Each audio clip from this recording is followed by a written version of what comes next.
More Germans can't live on their wages, but the new minimum wage commission has decided to raise it, minimally, ensuring another neoliberal wet dream this weekend for BlackRock Chancellor Friedrich Merz. Meanwhile, Olaf Scholz gets a shiny new office, but what for? The Bundestag president is unnecessarily mean to the LGBTQ community, and we can confirm that former Health Minister Jens Spahn is indeed a wanker. All in a day's work for the Megacanners. Cheers! In Berlin's heart, where news is unveiled, Megan and Conrad with German tales. The German news, it's tough to bear, but with Megacanners, they're ready to repair. Conrad, daily news at hand. Megan feels to spare time to crack those cans. With each sip she takes, the mag is her shield. But will it last the news? 'Cause that was the deal.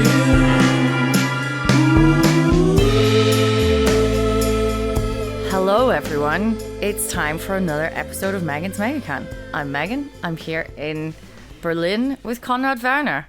Hello! Hello. How are you? Great, full of beans. Good.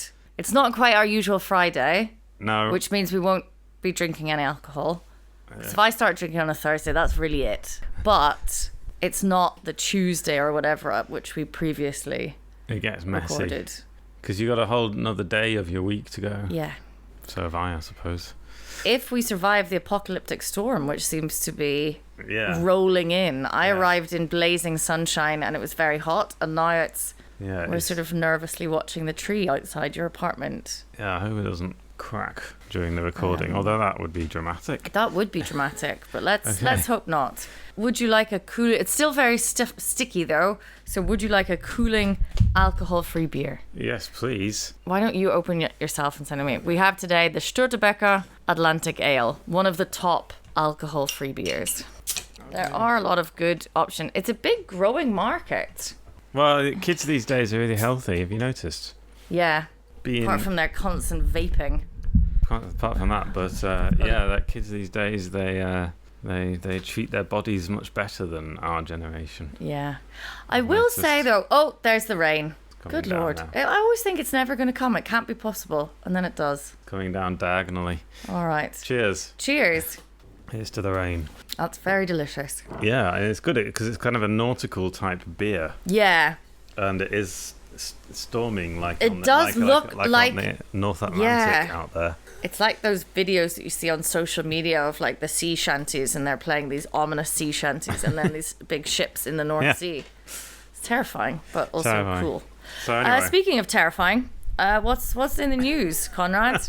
I think we're just going to focus on Germany today. We cannot possibly start talking geopolitics. No. I mean, let's face it, we're also not really qualified to analyse Absolutely the not. geopolitics I'm sorry. of the world. I'm sorry. If Donald fucking Trump is qualified to run the show, I'm qualified to analyse it. So I will take issue with that. Fair enough, yes. But Can see that. I don't know. Let's see. All kinds of summits and things happening. Yeah. Trump being a whatever. And then they get ignored. They do a summit and then they do something. Then they just do whatever they want. Right, to well, doing he's anyway. agreed to this. Oh, we've given him his 5% for NATO, so we should be happy now. It's like, you can't appease that man. Anyway, so sticking with Germany. What are we going to talk about today? So today is Thursday. 2 days ago on Tuesday, our Chancellor Friedrich Merz gave a long statement to the Bundestag. Okay. We're talking a lot about the Bundestag today, aren't we? Yeah. What's going on there? And in which he laid out the government's position on a range of issues, starting with war and that, but also moving up to... war and that. Yeah. But eventually, right at the end, he found a little bit of time, after all, to discuss German domestic matters. Oh. He wanted to speak about the topic of work, because he said He said, the next major priority for the federal government will be to ensure that people in Germany as a whole can once again see that their efforts are paying off and that the principle of performance-related pay will once again be applied. Now, that's a kind of DeepL translation to... It sounds better in German, probably. But what he means is the slogan that many a conservative, and for that matter, social democrat politician has said in the last few years, in fact decades, is Arbeit muss sich wieder lohnen. Work must be worth it again. I.e., you should have an incentive not to be on the dole. There should be a difference between being on the dole and working. Yeah, fine. Yeah. They're all conservatives. Who cares? But all right. But 2 days earlier, a new figure came out which showed that the number of people who are in work and still have to live on benefits, still dependent on benefits, has gone up slightly. Yeah. And it's significant because it's the first time this number has gone up in 10 years. And it's now at 826,000 working people are dependent on benefits, what the Germans call Aufstocker. Means uppers, people who have to top up their income. So nearly 1 million people. Nearly 1 million people. It used to That's be a lot of people. Yeah. They break down into, there's very different people. Most of them are on part-time work, as you would imagine, mini jobbers. About 80,000 of those people, so just under 1 in 10, are in full-time work. So despite working full-time, they don't have enough to live on. Jesus Christ. So, and the rest are like they're people with, a lot of people are people with dependents, either they're single parent families or they are people who have got a relative that they have to look after. And those people are all these people who are working, or some people are in training, like Ausbildende, as they say. But what is significant about this, the fact that it's gone up in first time in 10 years, because 10 years ago that number was over 1 million, and 10 years ago they introduced the first general minimum wage in Germany. Before that, it was sort of kind of worked out per profession, and it was like a long thing that went on for decades. And eventually they brought in a blanket minimum wage, like a basic minimum wage that everyone has to get. So, and that goes up incrementally every year, but every government kind of works out anew. And tomorrow, Friday, we will know what the next increment will be. So at the moment it is €12.82 per hour. The SPD and the Linke want it to go up to 15 per hour.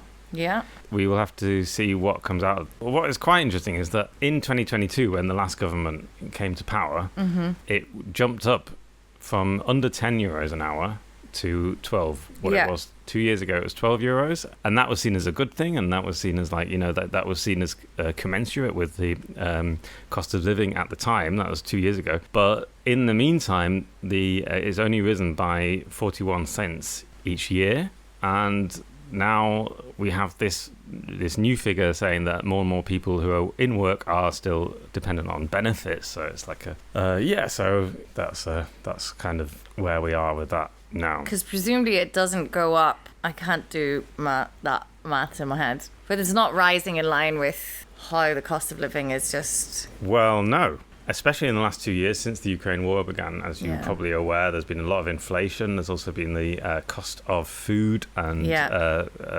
petrol has gone up. Yeah. And in the meantime, rents have also gone up. Last year alone, so 2024, the rent jumped by 4.7% on average in Germany. But in Berlin and bigger cities, it went up by 8.5%. So that's insane. And I should mention that we know these new figures about the number of people who are dependent on benefits, who are in work. We know these new figures thanks to a Linke Bundestagsabgeordnete who asked a parliamentary question. You know, they have this thing called a kleine Anfrage. So I love an Anfrage. So every Bundestag member has the right to ask the government a question. They have like more privileges than the average person. Yeah. And so they get these questions, and then and the answers always have to be published. That's the other thing. So so this guy he's called Cem Ince. Probably not pronouncing that properly, but yeah, he is thanks to him that we know this new figure. Also, parenting. That's a big issue. Mm-hmm. The reason why a lot of people work part-time is that because they've got kids and they haven't got time to work more, and that's why a lot of these people are dependent on state benefits. For the last 10 years, all German children under the age of 3 have a legal right to a kindergarten place. Mm-hmm. Now, have a guess how many don't have one. How many don't have the place? Yeah, don't have access to a kindergarten. Legally, they are entitled to one, but... This is in Germany or in... In Germany, yeah. In the whole of Germany. A lot. Like a big percentage. It's over 300,000. Yeah, and so people like the Linke are kind of arguing that we need to stop supporting businesses by having this artificially low minimum wage, and instead have put more money into kindergarten places and also nursing home places, so that people, can look at who have like sick parents or whatever can go to work as well and not be dependent on benefits. Also, it costs the state about 8 billion a year. It costs to pay these extra benefits to people. I mean, I also think it's fine if you have kids. Like, the messaging we get from the government is very strange. On the one hand, they're like, oh, the birth rate. We need to have more kids. Why aren't more people having children? Yeah, I mean, And then on the other hand, they're like, yeah, but also you're going to have to work full time because this is bad if you're aufstocking with benefits. So we want to try and make... I think that's all fine if you want to be on 3 days a week and then also have more benefits. I don't think that's a problem. I think it's a massive problem if people are working full time and still needing extra support, because that's just horrible. And you're doing everything that you are being told to do by these shitty conservatives. But like, this is not a new story. This is... No. And meanwhile, your rent is going up purely because it is lining someone else's. No one needs to be, like, fair enough if you want to be a small landlord and make your living, I don't know. But to be raising rent, but to be making 8% more profit year on year, that's not in line with, what is inflation at the moment? Like, what was it last? Oh, don't ask me economic questions in the middle of a pod. I don't know. What is inflation? What is inflation? Come here, everyone, for your... I can also Google this. Germany... Okay, you Google I don't think it's 8%, is it? No, it's not 8%. Justify to me that you need to keep making 2.1%. Yeah, what the fuck do you need to be increasing your profits for 8% a year based on people's right to live in the city that they choose? No, I think that should be illegal. I do not understand. We are trying to solve the wrong problems here. Fucking Heimstatten, get them out. They've got thousands and thousands and thousands of apartments in Berlin. Various other companies as well. Yeah. Fuck them. You don't get to come here and make profit like that. Do it somewhere. Find a different way. Yeah. Or we don't like. I should say that 8.5%, that's on new contracts. So if you move house, that's because if you're already in a contract, obviously your rent is protected, but if you move, true. That is true, so it's not going to be overall, but it's still but obviously that means that no one's going to move. I mean, that's why the housing market is such a disaster. But that's also you shouldn't be able to suddenly bump up from one contract to the next by 8%. That's not on average, and a lot of them will be a lot more than that. Okay, good. So we're going to come out with some piddly increase in the minimum wage, and everyone's going to be like, oh, cool, yeah, I'll just leave my kid, in a box on the street because there's no Kita-Platz for them, and off I'll merrily go to work for full time, and I'll just about break even rather than getting some benefits, because then Friedrich Merz will be happy with me. And a man who has more money than God, who worked in whatever the hell dodgy shit he did for BlackRock, that has never actually held government office or done, to my mind, what would constitute a full week's work. Yeah. In like whatever minimum wage job. Like, fuck you, Matt. And this is also the problem. And this is why it is important to have people like some of these younger politicians I think we see coming through, particularly not always younger, but people from Die Linke and stuff who actually might know people or may have actually worked a minimum wage job at some point in their lives. Yeah. Well, I heartily agree. I know. You are the little void into which I shout. At I least you can speak give, back. in the interest of balance, I can give the... Fuck balance. It's not balance because the other side is wrong on this. I'm sorry. People should not be billionaires and other people working full time and need state benefits and can't afford a house. Fuck them. Sorry, what is your balance? I spoke to an economist from the Economic Institute of Cologne today, Holger Schäfer. He argued that raising the minimum wage may be counterproductive because fewer companies will want to employ people. Yeah, I'm sure that's true. But that, again, we're trying to solve the wrong problem here. Also, he didn't actually have any data to back that up. I asked him that because So, because who I is think this fucking reactionary economist in Cologne He that just you said- spoke to? I'm sorry. because I was like, oh, okay, so because that is the argument that you get from, there's a lot of Verbände, there's all of these associations of companies that are they're quite powerful lobby groups, who are shitting themselves because And- they have to go to shareholders. and they always argue against the minimum wage, Of course and they do. why it shouldn't happen. But the problem is that this is the thing is if you don't pay people enough money to live on, they're going to have to get state benefits anyway. So the state ends up paying for these companies to have cheap labor, essentially. Yeah. So That is essentially, we are all subsidizing this insanity and subsidizing people to have housing that no one can afford. I don't know how anyone affords these rental contracts, the new ones, all so that these companies that own these things can make more profit. For why? What's it all mean? What is it all for? What is it all? And I then know. we fucking elect them into office. And they're going to go blow up the world with nuclear war. Congratulations, everyone. We're fucking completing capitalism. Great. Fuck me. Right, what's next? At least the dividends were good for a while before the rain For a brief came. period of time, we could say this is the best it's ever been. And then we fucked it. Before the chemical rain came from the sky and melted us all away. Anyway, I'm feeling still quite jolly. I don't know why. Okay, This isn't good. even a real beer. What other shenanigans have been happening in and Oh. around the Bundestag? Oh, this is a kind of a fun story. This is a lighter, fun story. As fun as it gets So, in the world of let's run National Socialism 2.0, maybe. So there was a minor controversy this week, as it turned out that Olaf Scholz, our ex-chancellor, Yeah. is to be afforded a state-paid office with a staff of 8 What? for the rest of his life. What? Now, before you... Wait, first of all, this always happens. So Okay.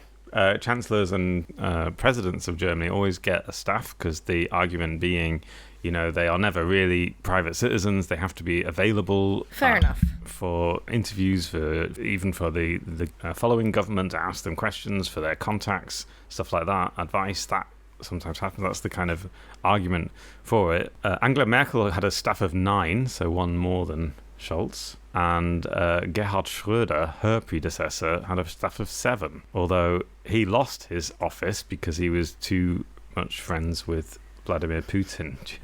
So this was in 2022. Yeah. The Bundestag kind of wound down the office of former Chancellor Gerhard Schröder, which had a staff of 7. They're and like, the Bundestag... Gerhard, it's time to Yeah. go and sit with a little handkerchief knotted on your head on the Ostsee. We're done here. Yeah, but the Bundestag were kind of like, they kind of argued, well, he doesn't really have any important tasks. He's not really doing anything important anymore. But the real reason was that, Ukraine had just been invaded, and Schröder was obviously still friends with Vladimir Putin, and it just looked bad. Schröder sued the Bundestag over this decision in several administrative courts. This is important, that it's an administrative court. And he lost in Berlin, and then he went to the Federal Administrative Court. It took 2 years to decide all this. And they decided that administrative courts actually have no authority over this case in the first place. And he should have gone to the Constitutional Court, but he should have done that 3 years ago when it happened. So now it's too late. And so Schröder decided to drop the whole case, and he's just going to leave it now. But yeah. But anyway, so that was a bit of a controversy. So both the AfD and the Linke were very angry about Olaf Scholz's office. Okay. Kind of arguing that because, not least because the Bundestag Budgetary Committee had decided in 2019 that former chancellors should only have a staff of 3 plus a driver. What are they doing? Well, I think they're not all full-time. I should say that. They are. Are we also funding them for their picking up the rest of their Aufstocken? I think it's like basically an office assistant, an office manager, and 2 advisors was the recommendation. But because Merkel was in power for so long, and they felt like she was going to have a lot of work to do, and there was a lot of issues that they would have to cover. That's a bit of a different thing, because she is this huge figurehead, I would say. Yeah. I mean, how many calls is Scholz going to get to comment on things in like 3 years? Well, the finance ministry did put out a statement on this, and they said that because the Ukraine war started during Olaf Scholz's term, he would certainly be called upon more than once to give advice. If you're going to have one call, or you're going to do one thing, you will probably need a staff of 9. So, God, no wonder he couldn't get anything done in office if he needs a staff of 9 to do nothing. Anyway, I don't really know enough about the ins and outs of this. I'm sure if I were working in the political sphere, I would. But this is the kind of thing that you're just like, this is kind of crazy money to be spending in today's economy and stuff like this. Well, also because this new government is all about we're going to cut things to the bone. And we talked about this guy, the guy who's going to do the digital ministry and all that. Yes, but Conrad, we know who we're cutting it from, not ourselves. We've worked hard. Yeah. Friedrich Merz has worked himself hard into this position by just failing upwards, then failing away. Yeah. And then coming back because his populist stuff was successful. So he's going to need to be taken care of for life. I'm sure he will. Okay. And then there's Julia Klöckner. Oh. Tell us about Julia Klöckner. So I'm getting most of my news these days from TikTok, in that something will come up on my feed and I'm like, what's this? And so I became aware of, because I was saying to you before we started recording, like, I only really have the sort of macro of German politics. Like, in terms of a lot of the individuals that are in the Bundestag, things like that, I don't really, maybe that's something I would like to get more aware of. And they do good clips on TikTok of all of these things happening. You want to do a who's who of who's in the Bundestag? There's so many of them. I don't want to do all of them. 630 MPs. That's a lot. Yeah, will take us ages. That'll be ages. Yeah. But the important ones.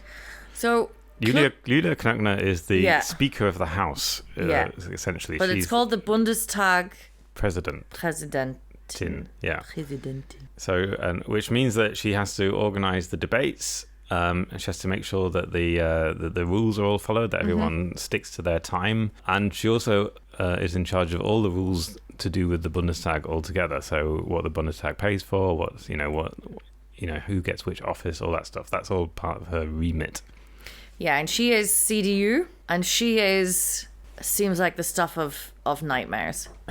She's considered quite sort of glamorous, blonde, set hair, and is just a meanie, it seems like. Well, she was considered quite a controversial choice for this. So Merz appointed her when he became Chancellor, and she was considered a controversial choice because of her many populist statements before the election. This is because the context is that the Bundestag's president is supposed to be like neutral and calm, it's got to be someone who's seen as quite centrist. You're the person who's like holding it all together. You have to be able to talk to everybody, get everyone on board, get fucking shit done. Yeah, and she was the so before the election she put out a tweet or a social media post. We don't have tweets anymore. Telling the voters of Germany that what you want for that which you want, you don't have to vote for the AfD. There is a democratic alternative, the CDU. Again, it probably sounds better. That what you want is doing. That's a big placeholder in that. For das was ihr wollt, for whatever you want, you should not vote for the AfD because you can have Julia. Yeah. Julia. So she's been causing some shenanigans or whatever. So earlier this month, this is very late news, there is a young Bundestag member of parliament, dear God, Chancin Kukturk from, I think, NRV, who was asked to leave. She kicked her out. Julia kicked her out in this kind of like headmistress. I saw the clip. It was very much headmistress talking to like a naughty sixth former. Like, I've asked you privately to change your top. You have obviously chosen not to, and now I will ask you to leave. And the t-shirt had the word Palestine on it. Not Free Palestine, not any of the other slogans or anything, just the word Palestine. Yeah. And the reason for this is that there's no like law, apparently. I looked this up. I watched a Süddeutsche Zeitung clip on TikTok, and he was like, right, you can kind of, it's not against the law, like for members of parliament to wear political statement clothing, whatever. So it's not in the, and it's also like that's protected by law in the basic law of Germany, that they have that freedom. However, there's like an agreement within the parties, kind of, that when they are having a debate in the Ablauf of the political debate, the focus will be on the word, and therefore that you don't use political symbols. That's kind of like in the regulations of the Bundestag, and that was so they don't want people holding up signs in the middle of a debate and stuff. No, which I can kind of understand. Right. But I also think to make a point about something with just a country's name written on it, when we are literally discussing in the Bundestag this month, like, should we just keep doing the weapons delivery to Israel? So that it's so weird. Like, why? Anyway, I think she showed her colours there. And she has also made the decision, this is Kluckner now again, that the pride flag will not be flown outside the Bundestag at the Christopher Street Day parade weekend, which is coming up in Berlin. Apparently this is also, and like this stupid like excuse, it's like, okay, well, we already flew it for this other day for rights of queer people, so we don't, I'm like, whatever. And she's also said that like apparently there's like an official group or something that goes to the CSD, which is the big kind of mainstream pride parades here. They go in their little, thing. Everyone's there, all of these companies. An official group of MPs of Bundestag. Yeah, but now of course they're allowed to go privately, but they're not going to go because we need to be politically neutral. And that is fucking terrifying, because we're now in a political climate where that is seen like pride. Come on, you've got these mega corporations, also they're all backing out now, obviously, because they're scared of pissing off US and that guy. So, but it's been so, how is pride political? Make that make sense to me. Also, I think one of the tenets of democracy is protecting minorities, isn't it? It's absolutely disgusting. That is part of what democracy is. It's literally the whole fucking point of your job in the Bundestag is to protect. But this is the weird, like, this is now the world that we're living in, where this woman running the Bundestag is like, oh, well, we don't want to be too political. Like, what is this? I don't know. Meanwhile, she said you could always vote for the CDU if you want a kind of an AFD. Because we'll do everything that the AFD is going to do. Yeah. But then they're just going to vote for the AFD, you fucking clowns. Which they did. And then you will bloody help them into power in the next election, because your arguments will be, well, we agree. It's this sliding. And we just have to hope that there's enough, like, surely we can't do it again. I don't know. Surely not this time. Surely not. But do you want the good news that came along with that? Oh, yeah. This was the good news section. Yeah, this is the good news section. So today in the Bundestag, they sit in these like little rows. So the Greens then had all arranged like a little group of them to come in wearing like blue was one row, yellow, like, so they made a little rainbow flag as a fuck you to Gluckner. Yeah, and they can't. You're allowed to wear colours. Yeah, I don't think she could. You can't throw it because it would have just been ridiculous. Yeah, because you would have had to throw everyone out, because everyone's wearing a colour effectively. Yeah. I mean, everything is a colour, so you can't kick people out for wearing colours, even if you sit in a certain arrangement. Yeah. But what if you sit in an arrangement and spell a word out? Yeah, I don't know. What can we get away with in the? But this is wanker. I just think it's such a... Yeah. Wanker. That's what you would spell out. Well, you could arrange your Quite long. Abgeordnete into like sitting at certain chairs. Yeah.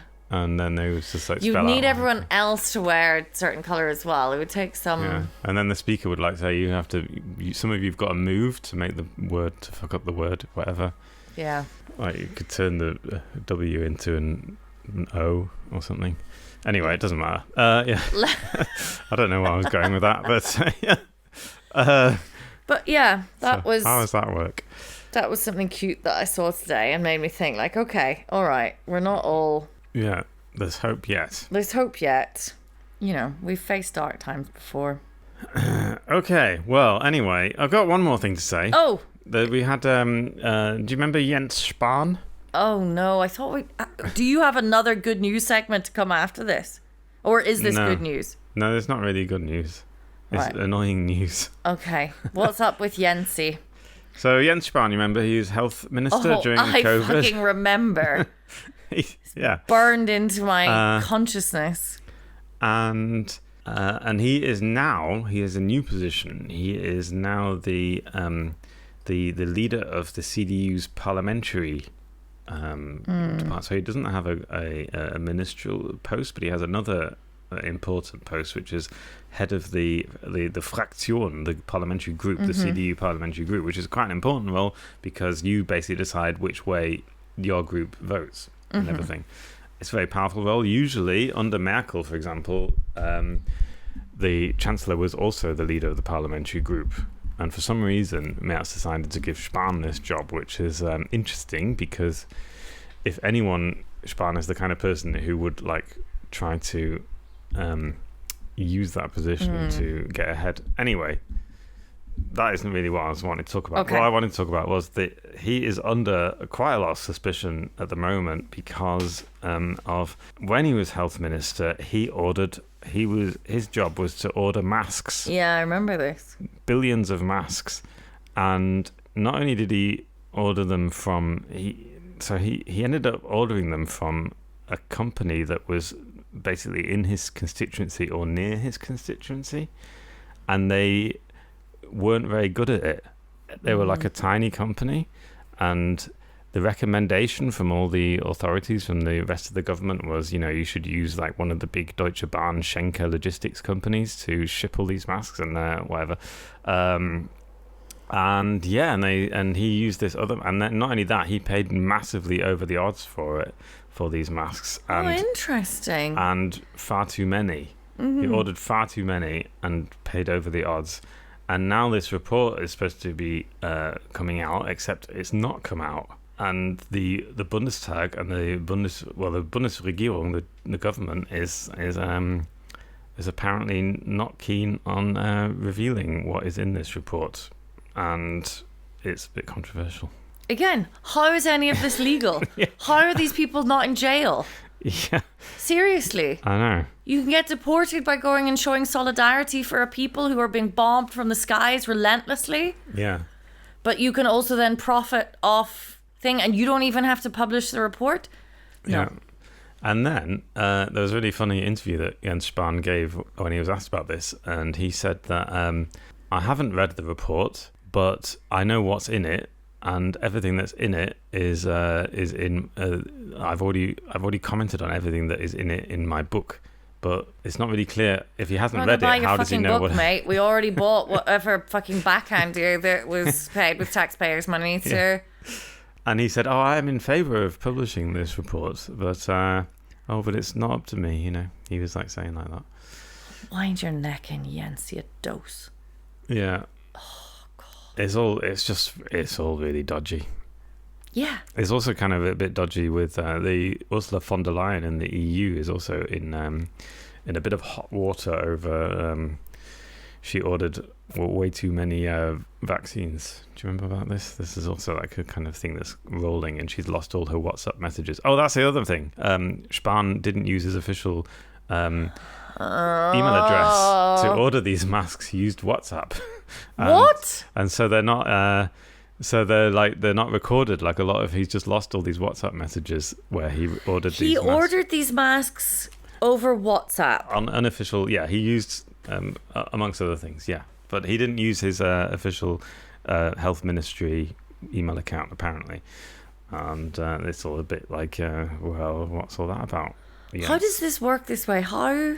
I don't. It's also and also there's also, I mean, procurement is a massive. It's like takes ages procurement for any government, because you're supposed to. It's all supposed to be public tenders. It's all supposed to be open. You're supposed to get at least 3 offers from different companies that are supposed to be all. They're all supposed to be public, and you're supposed to be able to compare the prices. And they kind of overrode all this, possibly arguing, it's an emergency. Yeah, that's fine, but that's why you go to the big companies. Yeah, and he didn't go to a big company. He went to a little company that was not very good at it. And people want to know why. I want to know why. Yeah. I can actually tell you why, but I'd like to have it confirmed in writing. And then I would like someone to go to prison. He's a wanker. He's an absolute wanker. We should get on that in the Bundestag next time we're speaking. Who would like to come and join us on... Spell out the word... We could sit in the gallery. Yeah. And spell the word wanker with the T-shirts. I don't know. Yeah. Just get T-shirts that say Jens Spahn is a wanker. In English, so then they wouldn't be able to... They would be like, oh, right, why? Sorry. Good. That is all the news. Oh, Unless you've good. got some other good news. No, you took away my good news. Well, I didn't take it away. I just... No, you didn't take it away. I received it. I forgot that was also it was my fault, because the sunshine is back, so that's good. Oh yeah. That was a very brief and intense period, and now it's we just had the summer solstice and everything. That's it. Yeah. All right. Take care, everyone. Oh, we got thanks to our new patron, Kareem. Lovely to have you. Yeah. Thank you so much. Yeah. If anyone would like to become our patron and keep us in Megacanners and recording equipment, you can do that at patreon.com / Megan's Megacan. Yeah. Okay. Good. Bye. Bye, everyone. Take care. Megacan, German news in English with a cocktail can. The German news, it's quite a test. With Megan's Mega, you're feeling refreshed. Ooh. Megan's Megacan, German news in English with a cocktail can. Deutsche Nachrichten sind düster und schwer. Defy the fear. Yeah. It's actually quite a positive message to give to people. So. I like to think that we have quite a positive impact on our listeners. I hope so. Because we try and get them to defy the fear of listening to the news all day. I mean, it's better than reading a German newspaper. Surely. I would definitely recommend listening to our podcast more than reading any German newspaper.